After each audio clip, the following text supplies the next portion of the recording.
नमस्कार all student boys and girls जो भी कॉम्पिटिटिव तैयारी कर रहे हैं।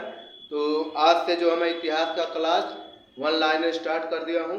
तो जो भी बच्चे कंपटीशन की तैयारी कर रहे हैं तो आप सभी लोग हमारे क्लास से आज से जुड़िए। जो है पूरा मैं एकदम शुरुआत से जी के जीएस का जो है चैप्टर स्टार्ट कर रहा हूं। तो जो भी इस समय मैं स्टार्ट किया हूँ इतिहास पढ़ा रहा हूँ। इतिहास के कितने पार्ट होते हैं इसको मैंने पिछले वीडियो में बता चुका हूँ। 4 से 5 मिनट का वीडियो था, उसमें जाके आप सभी लोग देख लीजिएगा।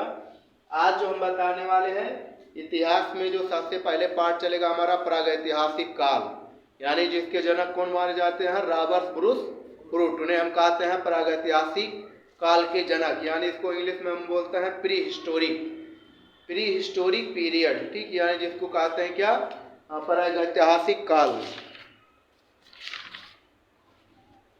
प्री हिस्टोरिक पीरियड में तो इसको इंग्लिश में बोलता है।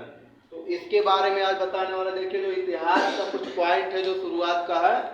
पहला पॉइंट देखिए, इतिहास का परिभाषा क्या बनता है। अतीत का अध्ययन इतिहास कहलाता है। यह क्या है, इतिहास का परिभाषा है। दूसरा पॉइंट जो है इसमें आता है कि इतिहास के जनक कौन माने जाते हैं, हेरोडोटस, यानी फादर ऑफ हिस्ट्री। इतिहास के पिता किसे कहते हैं हम, हेरोडोटस को, यानी हेरोडोटस जो है इतिहास के पिता कहे जाते हैं। अगला जो पॉइंट क्वेश्चन हमारा पूछा, ये कई बार पूछा है यूपी पीसीएस एमपी पीसीएस में।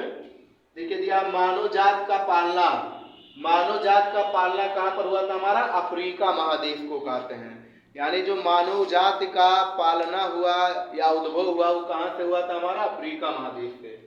ठीक, अफ्रीका महादेश से।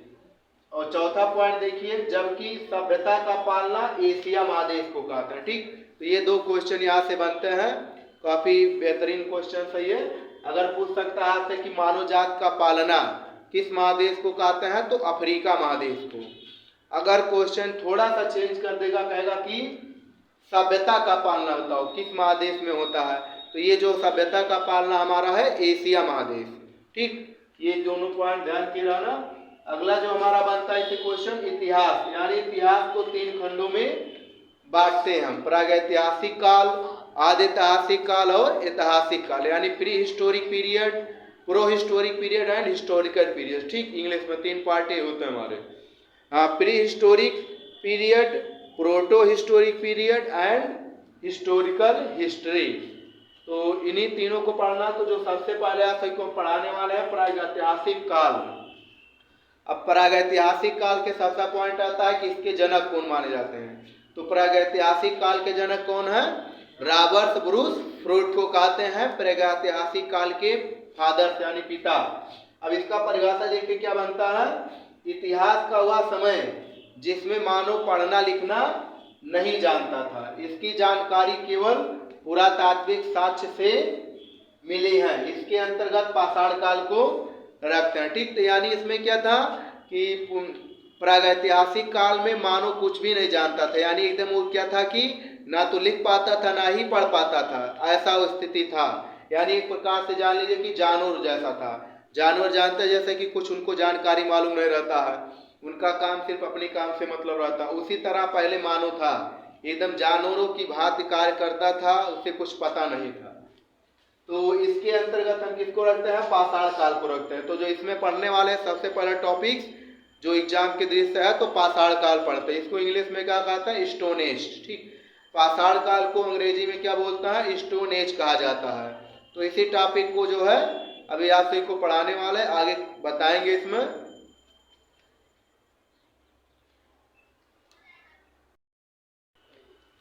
तो आप सभी को क्या बता रहे थे इसमें मित्रों, जो है पाषाण काल के बारे में। तो आप पीछे जान चुके होंगे, आप बताने वाले हैं आप सभी को पाषाण के बारे में। ठीक, काफी क्वेश्चंस यहाँ से उठते हैं। पाषाण काल, इसको इंग्लिश में क्या बताएं अभी आप सभी को, वो स्टोन एज कहते हैं। ठीक, तो पाषाण काल में जो जो टॉपिक्स हैं आपको देखिए मैं नंबर वाइज इसमें जो है प्रदर्शित किया हूँ। देखिए पहला पॉइंट क्या है कि पाषाण काल का परिभाषा क्या, यानी पाषाण काल की कहते किसे हैं। तो देखिए, जो वह समय जब मानव पत्थर के औजार एवं हथियार का उपयोग करता था पाषाण काल कहलाता है। ठीक, यानी वह समय जब मानव पत्थर के औजार एवं हथियार का प्रयोग करता था तो इसी को हम क्या कहते थे, पाषाण काल कहते हैं।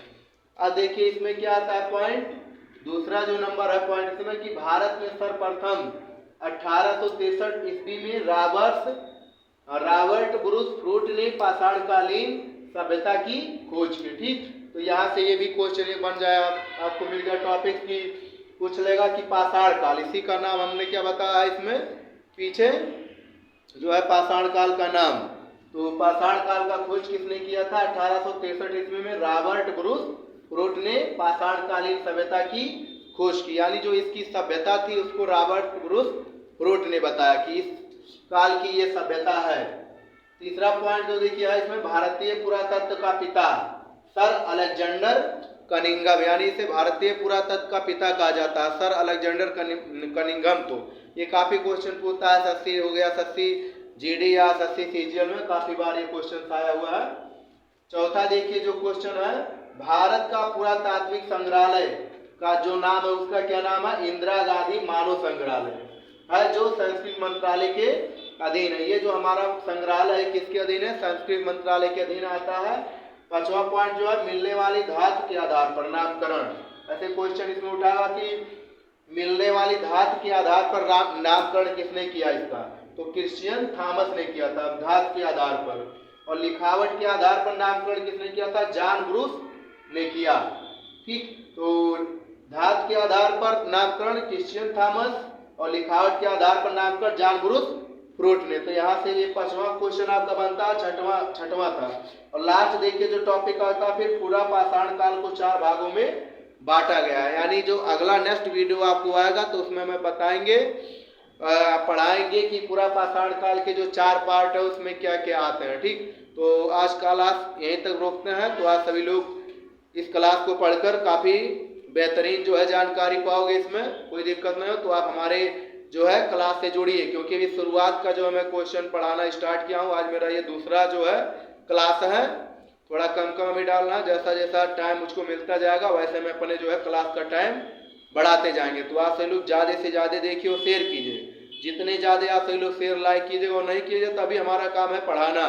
तो मैं पढ़ाते रहूँगा, चाहे कोई मेरा देखे या ना, उससे हमको नहीं लेना देना है।